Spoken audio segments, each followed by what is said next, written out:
Welcome to How to Split a Toaster, a divorce podcast about saving your relationships from True Story FM.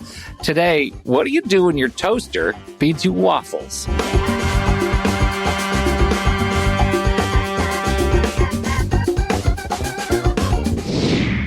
Welcome to the show, everybody. I'm Seth Nelson, and as always, I'm here with my good friend, Pete Wright. Divorce comes with a lot of baggage.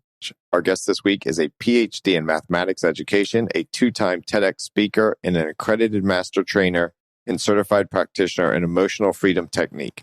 Dr. Katie Nall is here to show us how to dissolve our waffles and shed some of the emotional baggage we're dragging behind us in divorce. Dr. Nall, welcome to the toaster. Thank you so much. It's such an honor and pleasure to be on you guys' podcast. I'm so excited to be here. Well, I'll tell you, we're thrilled to have you because you bring just a bucket of experience, both in managing emotional issues that come with stress and anxiety, thanks, I imagine, to your day job, and also your not day job. You have a lot of experience in and around divorce. What's going on with your life? Before we get there, I know we just talked about dissolving our waffles, so we got to tell everyone what that means, because pancakes and waffles in my house when Kai was little were a syrup delivery system. And nothing else. That's all it was. We called it that. Do you want a syrup delivery system for breakfast? And he's like, yeah, I'll take pancakes. So I just use a big spoon. Anyway. So first, yes, let's talk about, I just want to lead into how you ended up dealing with the kinds of stresses and anxieties in the day job that helps us get to talking about about waffles and what waffles are and how your experience is going to help us get through that. I was an administrator at a local community college, became a state college, and as a late in life graduate student earning my PhD in mathematics education, I wanted to help students overcome their fear and anxiety about math and test taking. In doing that, I researched how do you relieve fear and anxiety in math and test taking. And you know what I found? Nothing. There's nothing. There's nothing. No. Right. Nothing. And there's all these study tips and everything about once they're in that on how to help them get through it. But I had a room full of students that had one class left to finish, to graduate from college, and that class was math. I couldn't even get them to register for the class because they were so overwhelmed. But I recognized my question as a word problem. And as a word problem, what you do is you pull out what you need, which is how do you relieve fear and anxiety? That was in 2010, and I caught Nick Ortner's 10-day tapping summit and learned all about emotional freedom technique. They talked about how to reduce the waffles, reduce the worry, anxiety, fear, frustration, lethargy, exhaustion, and stress from things like financial stress, from relationships, from work stress, everything else. But nobody mentioned math and nobody mentioned test. So I had no idea if it was going to work on this room full of students. They were desperate. And you know, as attorneys, that desperate clients will do anything, right? Well, yeah. And usually the desperate clients, the anything is really bad. Yeah, exactly. It's not like they say, oh, I'm so desperate. Let me give you all the financial documents we need to help you do the divorce case, right? No. So I had a room full of desperate clients and I said, okay, I have no idea if this is going to work or not. Let's try it. So I brought them in one by one and we did this tapping thing. And then I sat and waited for weeks, wondering if it was going to work or not. Yeah. So you're waiting for them to take tests and kind of get their act together. Yeah. Was this crazy thing we were doing going to have any effect? And then one by one, they started coming back and saying, I'm not really sure, but I think I'm passing math. Well, I didn't know who was more surprised, them or me, because I didn't know if it was going to work or not. I went back and I said, I really have got to study this because I have no idea what I'm doing, right? So I went back and I got level 1, level 2, level 3, quantum, which deals with past lives. That's a whole nother interesting thing. Picture tapping, supervisor, mentoring. And then finally, I became a master trainer so I could train others. Because once I saw the power of this, I wanted everybody to see it, right? Right. So what is EFT? Yeah, that's what we want to get to, because that is gives us a great transition to like the stress, anxiety, fear, the WAFFLES that come with a divorce, the high stress of a divorce. Yeah, and I know about that. My mother was married, and I come from a very large family. I had, I think, 14 siblings and 7 parents out of the whole thing by the time we got finished divorce and stuff. And my husband is a divorce attorney, and my daughter's an attorney as well. So yeah, I know about that. Surrounded. She's surrounded, Pete. Yeah. She needs it at home. Yeah, exactly.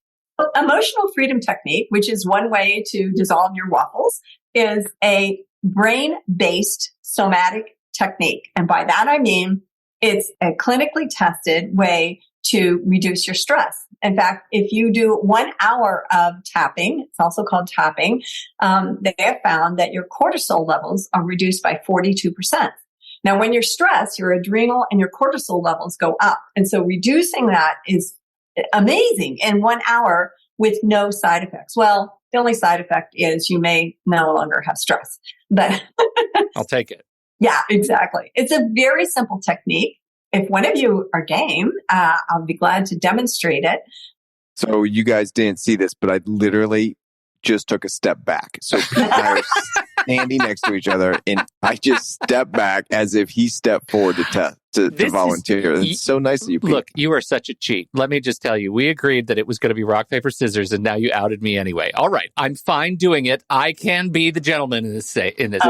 And I did it this way, Pete, because I didn't want to embarrass you. I've never lost at rock, paper, scissors. I'll be Hamilton to your Aaron Burr, sir. All right. So how do I need to set myself up here? Okay. So I'm going to ask you a series of questions. There's no wrong answers. Then I will lead you through this. And for those in the listening audience, we'd love for you to come along with us, except if you're driving. If you're driving, pause, listen to this part later, or pull over to the side of the road, because this can really mess with you, besides the fact that you're going to use your hands. Okay. So here's the questions. In the last 24 to 48 hours, have you had any WAFFLES? Have you had anything that's caused you worry, anxiety, fear, frustration, lethargy, exhaustion, or stress? Yes. Okay, that's great. Now, here's what's interesting. When you work with tapping, emotional freedom technique, you don't have to tell me what it is. Now, you're free to say what it is if you'd like, but if you don't want to, we can go to the next question. What would you rather do? Well, I think honestly, not for any other reason than it's sort of multivariate, and it would take too long to just explain. So I think let's move in and get we can demo. Okay, so this multivariate one thing that's causing you WAFFLES, when did it last happen? Oh, this morning. This morning. And where were you this morning when it last happened? Well, see, now this is going to sound strange. I was in bed. Okay, that's fine. When you think about this multivariate thing and this morning in bed, what emotion's coming up now? What negative emotion is coming up now? Fear. Fear? Okay. Physical discomfort. Okay, I can't even do it. It's because I'm dealing with some heart stuff right now, and I have these radical palpitations where my heart rate will go up to 160 beats a minute for a few seconds, and then it will swing way back down. And we don't know why that is. We think it's related to something COVID, whatever. But anyway, okay, that's what I'm dealing with. And at 3:30 in the morning, it woke me up, and I was incredibly stressed, and I never went back to bed. I've just been sort of sitting here thinking about it, sort of stewing it in the back of my mind. So I don't know if that helps you. That's kind of where I am. Yeah, no, that's great. And Pete, when you think about it right now, when the emotion you're having right this moment, is it fear, stress, worry? Which one is it? Do I have to pick one? Yeah, just one. I'll call it fear. Fear. Okay. Yeah. So from the top of your head to the bottom of your toes, this fear, where do you feel it in your body? Maybe unsurprisingly in my chest. In your chest. Okay. And this is the somatic part because we work within the body. And from 0 to 10, where 0 is like, oh, no big deal. I know I'm going to be fine. And 10 is the most fear you've had in your entire life. Right here in this moment, how high is that fear? 7. Okay. That's great. And is this a true statement? Right here, right now, I feel safe. Yeah. Okay. If it's not a true statement, for those who are listening, you can say, right here, right now, I accept the way I feel. Or right here, right now, at some point, I hope to feel safe. Oh, I actually like that. Right here, right now. At some point, I hope to feel safe. Okay, that sounds good. Because everything we say has got to be true. So my last question is, if I ask you to repeat anything, Pete, because I'm going to have you repeat some words after me, and you go, I wouldn't say it that way, or I wouldn't use those words. Would you do me a big favor and put it in your own words for me? Sure. Okay, so we're ready to start. You ready? I'm ready. Okay, so put one hand in front of your face you're looking at your palm. So, and if you're looking at your palm, the side of your hand where you have the wrist, between your wrist and your little finger, that area right there, take 4 fingers of your other hand and tap right there. So we're going to tap, we have 4 fingers of one hand tapping on the other side of the other hand between the wrist and the little finger, and then repeat after me and say, even though this morning at 3:30, I felt those heart palpitations. I'm thinking about it now. I feel this fear in my chest. And someday I hope to feel safe. And we're going to do versions of that 2 more times. Even though it was 3:30 this morning in bed.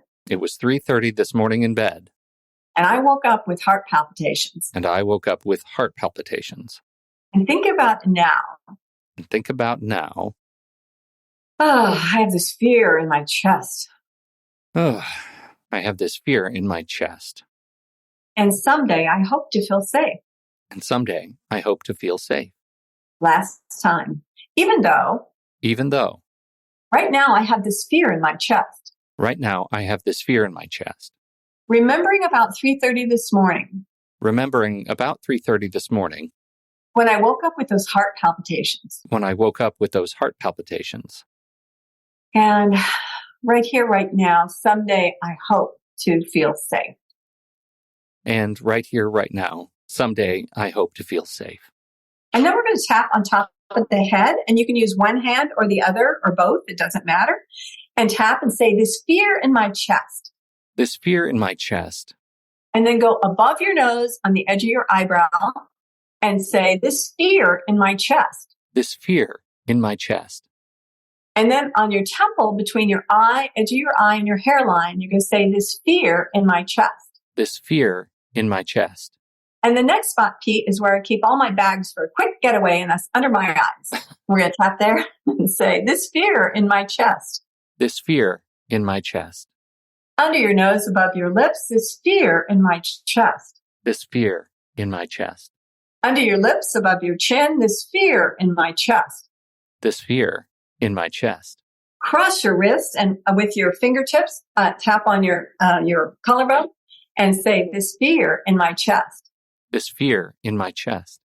then on your ribs, tap and say, this fear in my chest.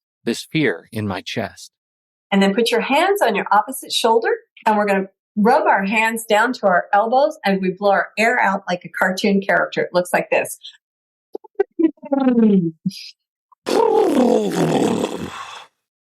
Okay.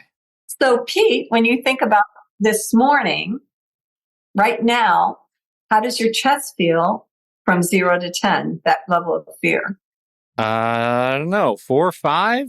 I can't tell if it's because all the tapping has sufficiently distracted me or if I'm foundationally feeling different. It doesn't matter. Yeah, I guess it doesn't matter. It's definitely energy movement.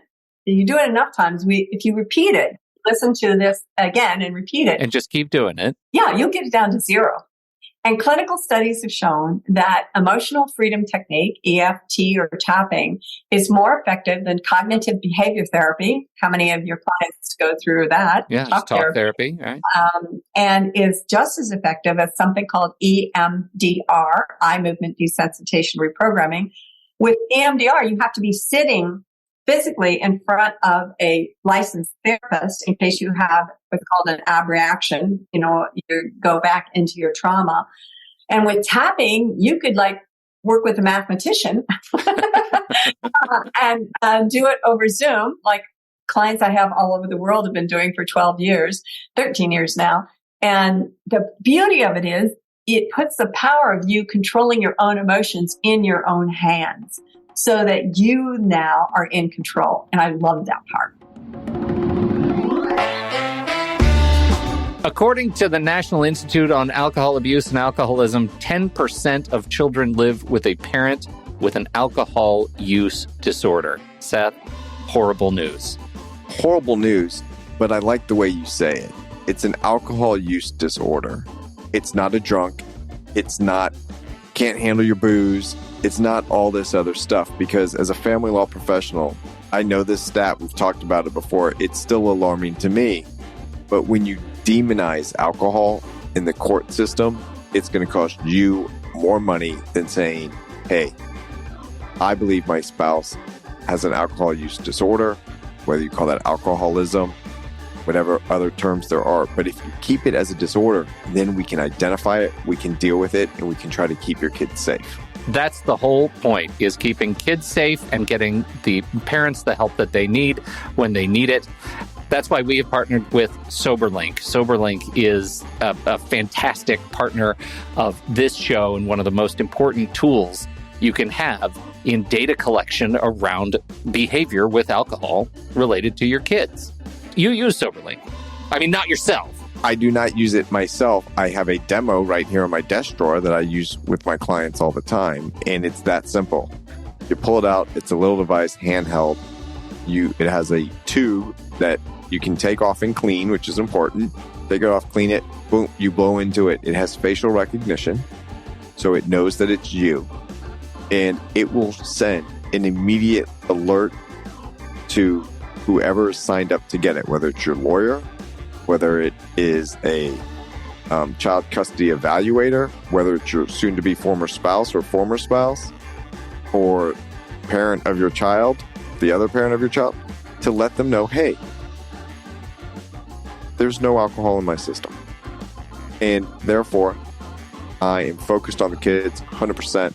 I am not distracted by alcohol or alcoholism or drinking, and I'm going to keep them safe. And that's the key.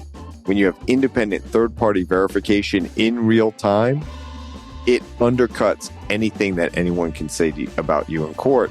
Because you do that whenever you have the kids, they're in your care, custody, and control, and the other side keeps saying, no, he's drinking, no, she's drinking, and you go into court with 6 months of tests saying, Judge, every time I've had him, I haven't had a sip, I haven't had a drop in my breath, I'm good.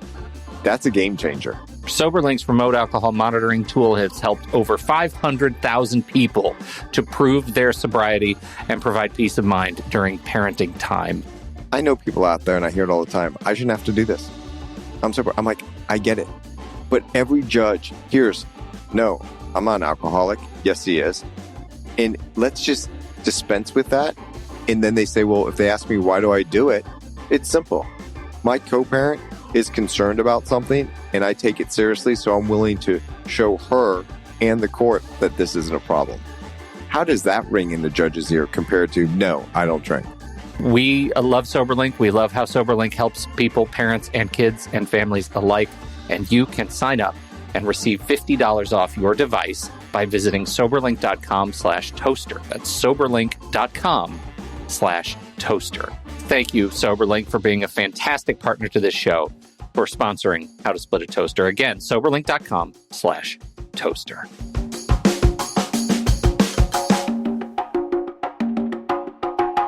I need to ask, because I've done some other shows with folks who are experienced with tapping and EMDR, and they say the same thing you said, which is it is incredibly effective. So what do you say to the people who are at a point in their lives, they're stressed, they're overwhelmed, and they say, I'm not going to try this tapping thing, it's just too bonkers. I don't know, I can't bring myself to do it. Yeah. If they don't, that's fine. What happens though is those kind of people are usually recommended to come in by somebody else, a loving spouse, a family member. Yeah. And so I've had that situation where a parent would pay for and request that an adult child get the tapping because they can see the pain that their adult child is going through. And when that happens, I always recommend that I tap first with the person who's making the recommendation so that we tap on how they feel about the situation. And then if the person will agree to come to a session, because sometimes they just don't show up, but if they will agree to come to a session, the first thing we tap on is how they feel that tapping is ineffective. I ask them, okay, so what do you think about it? And they say, what was the word you used, wonky or something? Bonkers, yeah. Bonkers. They think it's bonkers. And so I'll ask them, okay, so where do you feel that in your body? And we tap on that and their resistance goes to zero. And frequently the response I get is, what just happened?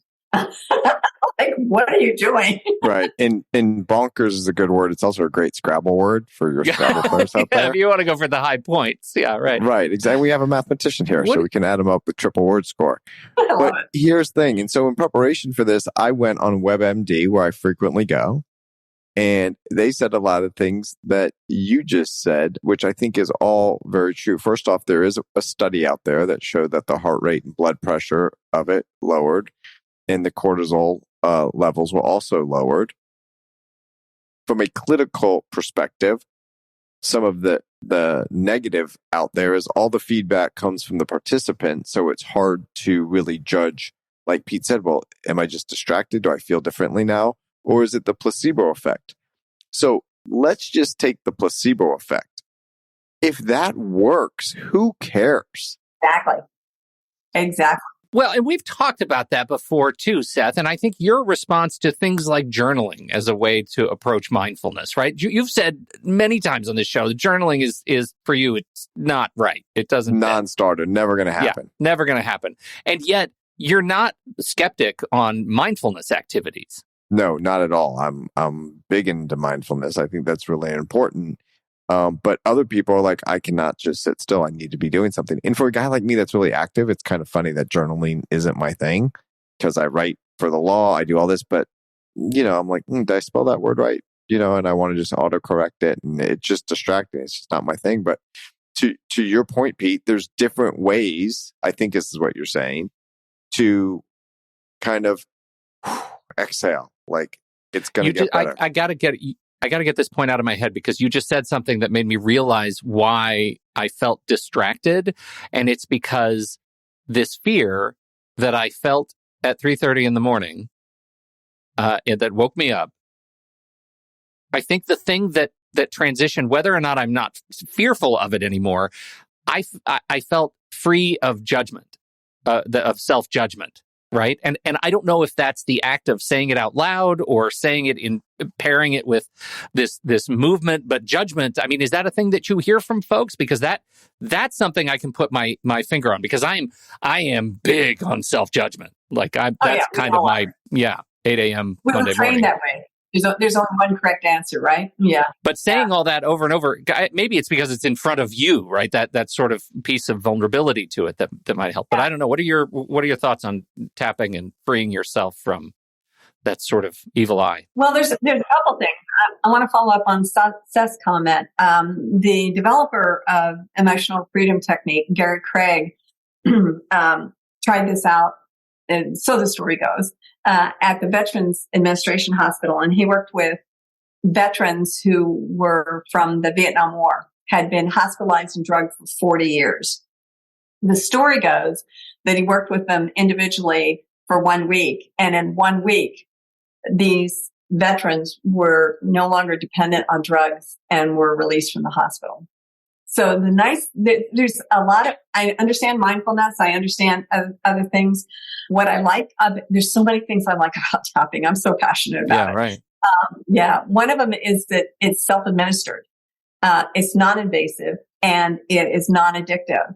The other thing is clinical studies have shown that when you do tapping on how you feel about a certain event or a certain experience, that negative emotion does not return. And I thought that blew me away. I was somebody who went to a counselor once a week for 4 years to kind of rebalance, the stuff from childhood. And as I was going out the door, we both agreed that, I was much better. Things were going well. I'm going out the door. And he says, "Oh, there's one more thing, Katie." And I said, "Okay, what is it?" And he said, "You may have some of these same feelings again if similar circumstances come up." And I turned around and said, "What? I thought we were done and over." And he's like, "No, it might come back." Well, the nice thing with tapping, and a short example that I have, is that I had a 6-foot-tall retired Air Force officer who was now working at a ranch, who came to me and said he was scared of spiders, which he didn't want to admit, right? Great big, tall Air Force officer. But he worked at a ranch. And so that was important to get through the spiders. And I said, "What is it about the spiders that you don't like?" He's like, "I hate going through their webs. It's a horrible feeling." So we worked and diminished to zero that he no longer had this fear of going through the webs. Well, I saw him a few weeks later and I said, "Hey, how's it going with spiders?" And he said, "Oh my God, I hate them." I said, Whoa, wait a minute. I thought we got this all done." He said, "Oh, I don't mind the webs anymore, but I hate the way they walk. It just gives me the creeps." And I said, "Okay, that's what we call another aspect of the spiders." Yeah. I said, "And we can work on that." And he's like, "Oh no, we're not doing that again." But so that fear that you have of waking up at 3:30 in the morning from heart palpitations, once you get it to zero, it does not return. Now, you may have other emotions, like you may be worried about things, or there may be other things about it, but the fear will not return. Well, that's something I think that's interesting. I had this question, which I think you've already answered, but I need to say it out loud just to clear my conscience. Is at what point during a particular, waffle, say in the divorce process, are you employing something like tapping? And it sounds like it's any time. Oh yeah, I have clients who tap for an hour a day. Yeah, just as a practice. Yeah. Yeah, and there's stressors hitting us all the time. You will see me driving around town, usually with one hand, while the other hand's going, "I can't believe that guy just pulled out in front of me," and I'm tapping my hands going through, going, "Unbelievable." Okay, so from the perspective of technique, like for people who are listening to this, I'm assuming, as a master in this practice, you're not saying, "Okay, now you're experts, go ahead and start tapping yourself all over your head." Like, what does somebody do who's listening to this who says, like, I'd like to start a small daily tapping practice? How did you decide to do what you did with me just now? As I mentioned, I was working on my PhD. It took me 4 years working full time to earn my PhD in mathematics education. All I wanted to do once I found tapping was I wanted to train others in it. That's all I wanted to do. And it took me 8 years to become a master trainer. Now you can take of course you can get tapping. There's like thousands of videos on emotional freedom technique and demonstrations on YouTube, including mine. You can get tapping sessions. So, and during a tapping session, you get what we call the basic recipe, which is what we went through. Kind of the script that aspects of it. Yeah. Mm-hmm. And you can also take an 8-hour course on learning how to tap on yourself, your family, and your friends. And you can do that. And then that's called level 1. And then if you want to become certified, you go on to level 2, which is an additional 12 hours and tests and all of that. Here's what I'm thinking. Yeah. I'm thinking there are people out there that are like, this can't work. There's no way. Yeah. And I'd like to address that head on. And like I said, when I was preparing, I went on WebMD because I had never heard of this before. When I was reading it, I'm like, I don't see. And then you went through it with Pete, and I will share with everyone, I was anxious about something today, and I was going through the technique when Pete was going through his, trying to relax my mind and just think about what we were saying. It was saying, is it really working or not? I was a little bit of a skeptic while I was doing it. But WebMD kind of saved me on this because it said, look, it's painless. There's no cost. It's super easy to do. It doesn't take a lot of time. So I would encourage the skeptics out there, can't hurt to try it. Yeah. There's no downside. No. There's no downside, right? It's not medication. You're not going to a therapist. You're not doing this. You're not doing that. You're not spending money. You're not trying to schedule an appointment. This is something that you can do by yourself in the privacy of your own home, wherever you want to be. If you think you look silly tapping the top of your head, then that's fine. Do it wherever. If it works, thank Dr. Nall. If it doesn't work, blame Pete.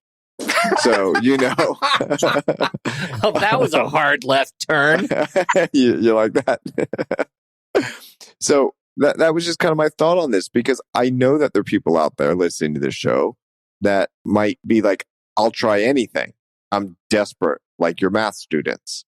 But there are other people like, I'm really not into this stuff. I think, Seth, we need to close the chapter on the math students, because that's a story you didn't finish. The grades start coming in, and what happened? So I had so many students who passed their class. And, Pete and Seth, it wasn't just that they passed their class. These students that had come to me had one class left to finish. So they not only passed their math class, they were able to get their degree, and they were able to get the job they wanted and change their lives. So it wasn't just the math class. That was the part that was exciting. They were more astounded. I still keep in touch with some of the students who say, "Oh, I get it now, Dr. Nall. I use it all the time." I run into one of my students. She was there with 3 kids at the Chick-fil-A, and they were playing in the playground. And she said, "I use it every day." Well, let's talk about that when you use it, because from what I understood, this looks backwards. So what happened? Were you anxious about something? Let me use it. The idea is then to prevent that from happening in the future. A lot of us out there going through divorces, it's stressful dealing with our soon-to-be former spouse. There's going to be an interaction. You get the text, you get the email, you get the phone, and it's their name, even though you might have changed their name to something that you hope doesn't come out in court. It's stressful talking to lawyers. Right. It's stressful when you're going to be deposed or going to court. So when there is a stressor coming, is that a good time to do this? Like, when is a good time going through the divorce process? You're about to do an exchange with the children. I can think of thousands of these. Every piece of it, even when you're trying to decide whether to get a divorce or not, right? So let's talk a little bit, Seth, about forward-facing things. So let's say I've got to drop off the kids, and I'm going to meet my spouse, and I know they're going to bring. They haven't paid their child support. We'll say that, and I'm so mad. Now, the best, a little aside, when we are in our waffle state, we don't think clearly. And the reason why we don't think clearly is not enough oxygen is getting to our brain. Dissolving our waffles allows us to make better decisions and release the emotions so that we can behave like the adults we're supposed to be. So having said that, imagine that I'm going to be dropping off the kids. The spouse hasn't paid the child support, and I am livid. So you start talking about, okay, in 4 hours, I'm going to be dropping off the kids, and I don't even want to see them, and they better have a check in their hand. And when I think about it, I am livid, and I feel it in my stomach. And so you go through all of that, livid in my stomach, livid in my stomach. So the steps are the same. You focus on the emotion and the location. So I'm going to change your hypothetical a little bit. Sure. Instead of worrying about a check that hasn't been paid or done it, like, I know he's going to make a comment. I know he's going to be rude. I know whatever, right? Or I get a text and I'm about to read it, or who it is, and you're like, So okay. Just in that, whatever the emotion, this is a question, is whatever the emotion I'm feeling, I should tap that out before I read it, before I respond. The emotion and where it is in the body. Okay. Because that's the somatic method. Right. Yeah. Okay. Yeah. So to listeners out there, you can do this anytime. Remember, It's cheap, it's inexpensive. You can do it anytime. And if you're going to be stressed out because just dealing with them is stressful, calling your lawyer is stressful. I mean, we bought an office building, we moved. Let me tell you, a lot of clients said, "Oh my God, it's so less stressful coming here because I don't have to deal with that high-rise downtown parking lot where you drive around and around and around looking for a spot. Like, that was a stressor on my clients. And we really try to focus on the client experience, and every little thing matters. So having better, simpler parking is less stressful. Right. Good on you. Whatever the case may be. So try it out.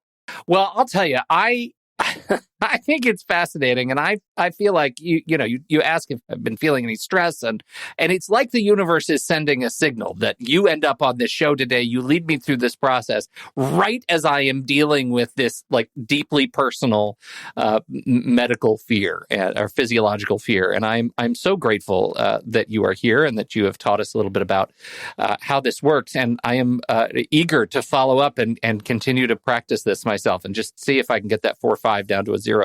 I sure would like to. I sure would like to. Oh, God. I'm sure you can. Yeah. I'm sure you can. Where can people find out some more about you, Katie? If let's say they want to join your math classes. I'm kidding. So, that's a joke.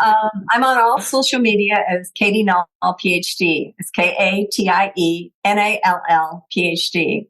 My website is my last name, Nall, Nall, followed by the word edge, EDGECO.com. It's knowledgecompany.com.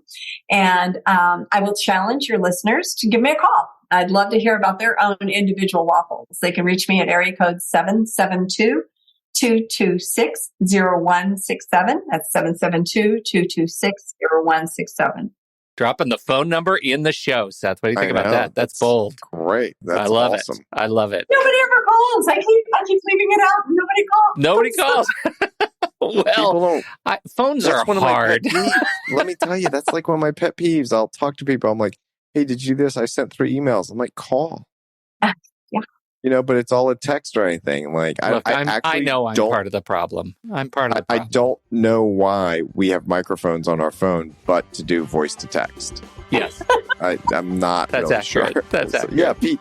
I remember I listened to Pete's voicemail, and it says, I will not listen to your voicemail. Send me a text. That's true. I love you. Don't leave a message. Well, hey, this has been a real treat. So appreciate this, Katie. Thank you so much for the tour and the tutorial about EFT. Seth, I know Seth's a better person for it. We were watching him do it live. Well, he said he was backed up and everything, but he's on board. I'll give it a go. Yeah. I'll give it a try. I was a skeptic. I thought about mine. My anxiety about that went down. Like you said, Pete, I don't know why, but doesn't matter. Doesn't matter. Thanks, Katie. Thank you, everybody, for downloading and listening to this show. We sure appreciate your time and your attention. If you have any questions for the show, just head over to howtosplitatoaster.com. You'll see a button that says, I have a question, and you can ask that question, and we'll answer it on the show. We would love to hear more about your experience with EFT and beyond. On behalf of Dr. Katie Nall and Seth Nelson, America's favorite divorce attorney, I'm Pete Wright. We'll catch you right here next week on How to Split a Toaster, a divorce podcast about saving your relationships.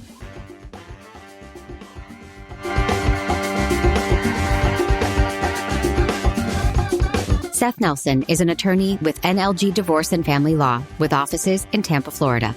While we may be discussing family law topics, How to Split a Toaster is not intended to, nor is it providing legal advice. Every situation is different.